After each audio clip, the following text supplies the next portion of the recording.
થી રાષ્ટ્રગીત વંદે માતરમને 150 વર્ષ પૂર્ણ થયા છે ત્યારે દિલ્હીમાં ઇન્દિરા ગાંધી ઇન્ડોર સ્ટેડિયમ ખાતે ભવ્ય કાર્યક્રમનું આયોજન થયું છે।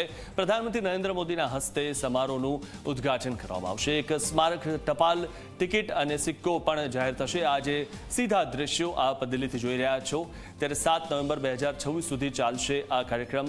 રાષ્ટ્રીય ગીત વંદે માતરમને 150 વર્ષ પૂર્ણ થયા છે ત્યારે ઇન્દિરા ગાંધી ઇન્ડોર સ્ટેડિયમ ખાતે ભવ્ય કાર્યક્રમ યોજાઈ રહ્યો છે। પીએમ નરેન્દ્ર મોદીના હસ્તે સમારોહનું ઉદ્ઘાટન થશે। આજથી લઈને 7 નવેમ્બર 2026 સુધી ચાલશે આ રાષ્ટ્રવ્યાપી ઉત્સવ, એટલે કે 1 વર્ષ સુધી આ ઉત્સવ ચાલવાનો છે। મહત્વનું છે કે રાષ્ટ્રગીત વંદે માતરમની રચનાને 150 વર્ષ પૂર્ણ થયા છે, જેને બંકિમચંદ્ર ચેટર્જી દ્વારા અક્ષય નવમીના શુભ અવસર પર 7 નવેમ્બર 1875ના રોજ લખાયું હતું, જેના 150 વર્ષ પૂર્ણ થવા પર હવે રાષ્ટ્રવ્યાપી કાર્યક્રમનું આયોજન કરાયું છે।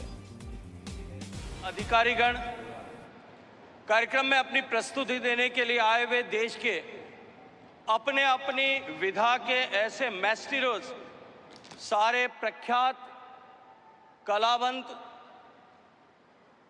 देश के विभिन्न कोनों से यहाँ उपस्थित आए सभी सम्मानित बंधुओं बहनों, मैं आप सबका इस गरिमामयी कार्यक्रम में हृदयपूर्वक स्वागत करते हुए अपने आप को सौभाग्यशाली महसूस करता हूं।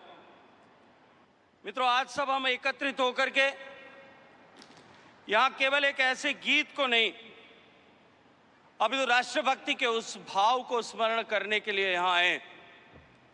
एक ऐसा गीत जो एक छोटी सी घटना की प्रेरणा से सृजित हुआ।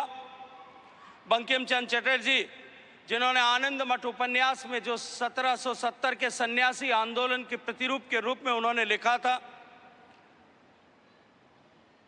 Deputy collector